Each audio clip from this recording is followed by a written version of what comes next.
Hello, my name is John Mahala, and today we'll be looking at a case study of the envelope system of the Astana National Library in Astana, Kazakhstan.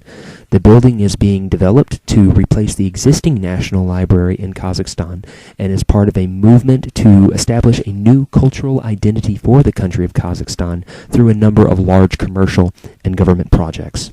The building is designed by Bjarke Ingels Group, aka BIG, which is a firm of mostly younger individuals from Denmark who have come up with a number of imaginative projects in the past. Prior to looking at the building itself, it would be pertinent to explore some of the climatological differences between the nation of Kazakhstan and the United States, specifically Florida. The nation of Kazakhstan is situated between the Middle East and Russia, and as a result lacks large concentrations of greenery and is rather much more rocky. This creates a climate that is much more dry, cold, and arid compared to what we're used to, and as a result, things like heat gain and natural ventilation of excessively humid air that we would frown upon are instead encouraged and beneficial. Also, at this point in time, we're going to be looking at the computer model, so those 3D glasses that were provided, you can put those on now. Thank you. Now, the primary form of the National Library is that of a Mobius strip, a three-dimensional Mobius strip, meaning that after one full rotation in the building's plan, the ceiling has become the floor and the floor the ceiling. Now, this is accomplished by a very structured repetition of the same form. The form in this case is a rectangular steel frame that stands vertically 170 by 90 feet. There are 36 of these, so in plan view, each one is deviated to 10 degrees from the one before for a total of 360 degrees. In elevation, however, the deviation is half of that, 5 degrees, so that after one full circular rotation in plan view, the ceiling has become the floor, and the floor the ceiling.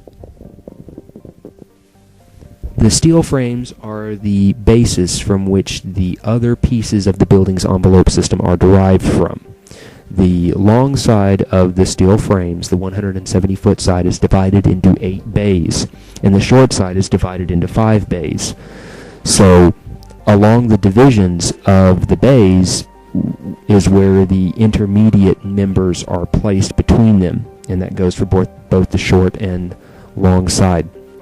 The glazing fits into grooves that has been cut into the members, both the primary steel frames and the intermediate members, and is placed in a point-to-point basis, which means that every single piece of glazing is different from every other piece of glazing.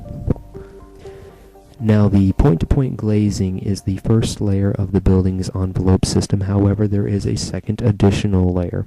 Wrapping the entirety of the building is a grid system of triangular fins.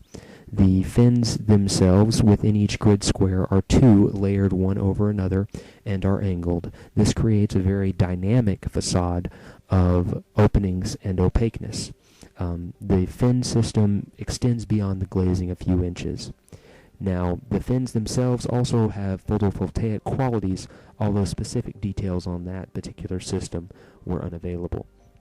The fin system is attached to the short side of the rectangular steel frames with a very small I-beam that is attached to the exterior.